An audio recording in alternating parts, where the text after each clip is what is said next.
ഞാനൊരു ഇസ്ലാമിക പശ്ചാത്തലത്തിൽ ജനിച്ച ആളാണ്. ഞാൻ ജനിച്ചു വീഴുമ്പോൾ എൻ്റെ ശരി എന്ന് പറയുന്നത് നമ്മളുടെ എല്ലാവരുടെയും ശരി, ആദ്യത്തെ ശരി നമ്മൾ ചിന്തിച്ച ശരിയല്ല. നമ്മൾ ഏതൊരു മത പശ്ചാത്തലത്തിലാണോ, ഏതൊരു രാഷ്ട്രീയ പശ്ചാത്തലത്തിലാണോ, ഏതൊരു വിശ്വാസ പശ്ചാത്തലത്തിലാണോ ജനിച്ചു വീഴുന്നത്, അതാണ് നമ്മുടെ ശരി. നമ്മുടെ ചിന്തയായിട്ടും നമ്മുടെ സ്വതന്ത്രമായ അന്വേഷണമായിട്ടും അതിന് യാതൊരു ബന്ധമല്ല. അതുകൊണ്ട് ഞാനൊരു ദൈവവിശ്വാസിയാകുന്നു. സ്വർഗമുണ്ട്, നരകമുണ്ട്. സ്വർഗത്തിൽ നിന്ന് കിട്ടുന്ന സുഖലോലുപതകൾ, നരകത്തിൽ പോയാൽ കിട്ടുന്ന പ്രശ്നങ്ങൾ, ഈ ഒരു ഭയവും ഈ ഒരു പ്രലോഭനവും എന്നൊരു ഭക്തനാക്കുന്നു. 5 വയസ്സ് മുതൽ പള്ളിയിൽ പോയി തുടങ്ങിയ ഒരാളാണ് ഞാൻ. എനിക്കൊരു സംഘർഷം ഉണ്ടായിരുന്നില്ല. നല്ല സ്വരലയം ആ മതവുമായി ബന്ധപ്പെട്ട് ജീവിക്കുമ്പോൾ എനിക്കുണ്ടായിട്ടുണ്ട്. മനുഷ്യരെ ദാനം ചെയ്യേണ്ടതുണ്ടെന്നും ചേർത്ത് പിടിക്കേണ്ടതുണ്ടെന്നും ഒരു വ്യവസ്ഥ ഉണ്ടാവുന്നത് നല്ലതാണെന്നും എല്ലാം. രാവിലെ എണീറ്റ് പള്ളിയിൽ പോയി തിരിച്ചു വരുമ്പോഴൊക്കെ നല്ല സമാധാനത്തിൻ്റെ കുറവായിരുന്നില്ല പ്രശ്നം. വളരെ ഹാർമണി തന്നെയായിരുന്നു.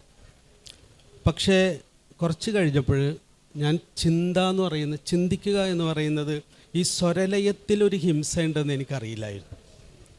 നമ്മളെപ്പോഴും സമാധാനത്തിലൊരു ഹിംസ ഉണ്ട് എന്നുള്ളത് ഒരിക്കലും നമ്മൾ അറിയാത്തൊരു ഏരിയ ആയിട്ടാണ് എനിക്ക് ഫീൽ ചെയ്തത്. കാരണം എനിക്ക് നിസ്കരിക്കുമ്പോൾ സമാധാനമാണ്, ദൈവത്തിൽ വിശ്വസിക്കുമ്പോൾ സമാധാനമാണ്, ആ അനുഷ്ഠാനങ്ങൾ അനുഷ്ഠിക്കുമ്പോൾ സമാധാനമാണ്, ആ വിശ്വാസത്തിൽ ജീവിക്കുമ്പോൾ ഒരു പ്രശ്നമില്ല. അതുകൊണ്ട് ചിന്തിക്കുന്ന ഒരാൾക്ക് ആദ്യം നഷ്ടപ്പെടുക ആളുടെ സമാധാനമാണെന്ന് എനിക്ക് മനസ്സിലായത്. ഞങ്ങളുടെ നാട്ടിൽ 3 പേരുണ്ട്. 2 ജോസേട്ടന്മാർ, വിജയൻ, സലീംക്ക. ഞങ്ങളുടെ നാട്ടിലെ ബുദ്ധിജീവികൾ എന്നാണ് പറയുക. ബുദ്ധിജീവികൾ മാത്രമല്ല, ഏറ്റവും നല്ല മനുഷ്യരാണ്. അന്ന് ഈ ഓലപ്പുരയൊക്കെയാണ് ഉള്ളത് ഞാൻ ചെറുപ്പമായിരിക്കുമ്പോൾ. അപ്പോൾ എവിടെ മഴക്കാലം വരുമ്പോൾ ഈ പുരയൊക്കെ ചോർന്നൊലിക്കും. അപ്പോൾ ഇവരാണ് മുൻകൈ എടുത്ത് പോയിട്ട് വീട് കെട്ടിക്കൊടുക്കുക. പാവപ്പെട്ട വീട്ടിൽ ആരെങ്കിലും മരിച്ചാൽ ഓടിച്ചെന്ന് അവർക്ക് വേണ്ട സാധനങ്ങൾ എത്തിച്ചു കൊടുക്കുക, കാര്യങ്ങളൊക്കെ ചെയ്യുക. അപ്പോൾ ഇവരെ ഞാൻ എപ്പോഴും ഇങ്ങനെ നോക്കിക്കൊണ്ടിരിക്കുന്നതാണ്. എല്ലാവർക്കും ഇഷ്ടമാണ്.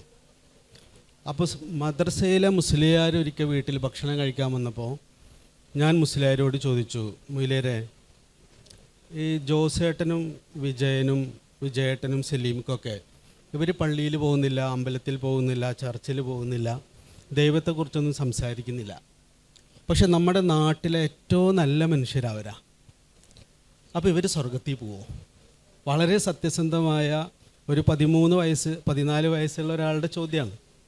എന്നെയാണെങ്കിലും ഈ മൊയിലേർക്ക് ഭയങ്കര ഇഷ്ടമാണ്. കാരണം ഞങ്ങളുടെ നാട്ടിൽ ചെറിയൊരു കുട്ടി ഖുർആൻ മുഴുവൻ പാരായണം ചെയ്യുന്നത് ഞാനാണ്. അന്ന് ഞാൻ ഈ വയലിലൊക്കെ ഈ പള്ളിയിൽ മതപ്രസംഗമൊക്കെ ഉണ്ടാകുമ്പോൾ അതിന് മുമ്പ് ഒരു 5 മിനിറ്റ് കുട്ടീനെ കൊണ്ട് പ്രസംഗിപ്പിക്കും. അതിലൊരാൾ ഞാനായിരുന്നു. അപ്പോൾ എല്ലാവരും ഇങ്ങനെ അഭിമാനത്തോടെ നാളെ ഒരു വലിയ മൊയിലേര് നമ്മുടെ നാട്ടിലുണ്ടാകും എന്ന് വിശ്വസിച്ച ഒരാളാണ് ഞാൻ. നല്ല മനുഷ്യനാണ് അവർ. ഒരു ഹിംസയുള്ള ആളുകളൊന്നുമല്ല, നല്ല നന്മ ചെയ്യുന്ന ആളുകൾ തന്നെയാണ്.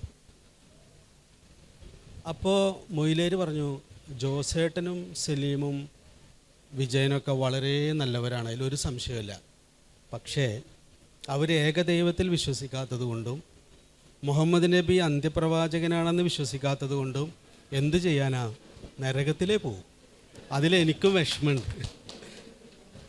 അപ്പോൾ ഞാൻ പറഞ്ഞു, മൊയിലേരെ, അങ്ങനെയാണെങ്കിൽ ആ മതം എനിക്ക് വേണ്ട, എനിക്കത് എടുക്കാൻ പറ്റത്തില്ല. ഒരു പക്ഷേ എൻ്റെ ജീവിതത്തിൽ ആദ്യത്തെ സംഘർഷം തുടങ്ങുന്നത് ഒരു സ്വസ്ഥതയുമായിട്ടുള്ള സമരത്തിലാണ്, അസ്വസ്ഥതയുമായിട്ടുള്ള സമരത്തിലല്ല. പിന്നെ സ്വാഭാവികമായിട്ടും നമ്മൾ നേരെ പോയി യുക്തിവാദികളുടെ അടുത്തോട്ടാണ്. കാരണം നേരെ ഓപ്പോസിറ്റാണ്.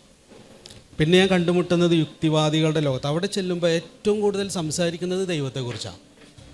എനിക്ക് തോന്നുന്നത് മതവിശ്വാസികളേക്കാൾ കൂടുതൽ അന്ന്, ഇപ്പം എങ്ങനെയാണെന്ന് എനിക്ക് അത്ര അറിയില്ല, ഒരാളുകൾ ദൈവവിശ്വാസി അവർക്ക് പ്രശ്നം ഉണ്ടാകുമ്പോൾ മാത്രമേ ദൈവത്തെക്കുറിച്ച് ആലോചിക്കുന്നുള്ളൂ. പക്ഷേ യുക്തിവാദി 24 മണിക്കൂറും ദൈവത്തെക്കുറിച്ച് ആലോചിക്കുന്നുണ്ട്. കാര്യം ഇതില്ലാന്ന് സ്ഥാപിക്കണം. മതവിശ്വാസിക്ക് ദൈവം അത്ര വിഷയമല്ല. ശരിക്കും ഒരു ഇഷ്യൂ വരുമ്പോൾ മാത്രമേ വിഷയമുള്ളൂ. അപ്പോൾ ഇവിടെ ചെല്ലുമ്പോൾ വളരെ വിശ്വാസത്തിൻ്റെ ഒരു വലിയ ലോകത്തിലിരുന്നിട്ടാണ് ഞാൻ ഈ ചെല്ലുന്നത്. അപ്പോൾ ഈ ദൈവത്തിൽ നിന്നൊന്ന് മുക്തി കിട്ടാനാണ് ഞാൻ ചെല്ലുന്നത്.